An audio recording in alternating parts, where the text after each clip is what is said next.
Hi, friends. We do have a breaking update from that story that we told you about earlier, which was about the Tunnel Hill truck accident involving some propane and evacuations that we heard.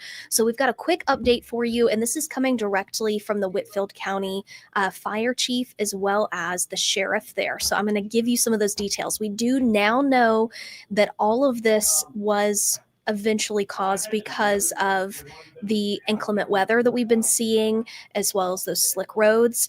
So, Paul Patterson, who is the Whitfield County fire chief, he said that there was a truck that was hauling a propane tank, and this was for a delivery to a residential home.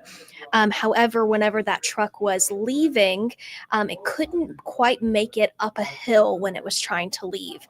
And also, a line that was holding that propane tank ended up snapping, and that caused the tank to go loose, and it slid down the hill and then hit a tree, and that propane tank then cracked. So in that case, this was just a precautionary evacuation, because if that propane tank did explode for whatever reason, it could cause a lot of people harm. So, of course, they had those evacuations just for precautionary safety in this case.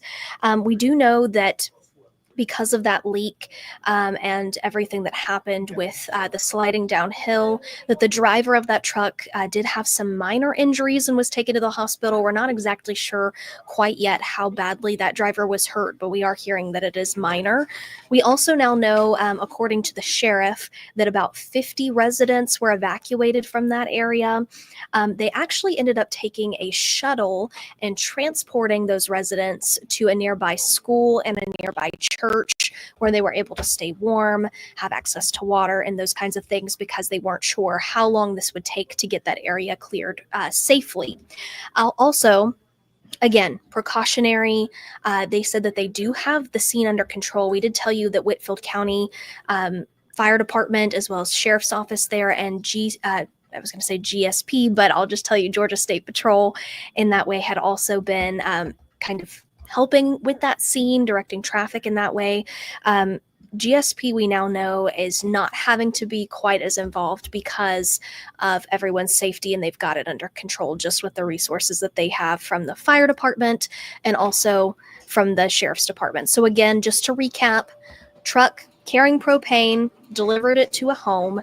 Truck was trying to drive back up a hill, couldn't quite make it up that hill because of the inclement weather, and started to slide back down the hill when the propane strap that was holding it in snapped. Propane goes down the hill, hits a tree, cracks open, and then we have this leak. So those 50 residents that were evacuated are assumed to be returning to their homes shortly once everything is deemed safe. So thank you very much for that update. Again, we'll have updates on live, actually, for News Channel 9 on air. So you can watch us at 5 and at 6 o'clock. And Jakai Spikes, our reporter, is there on scene right now. She'll continue to keep you updated. Thank you.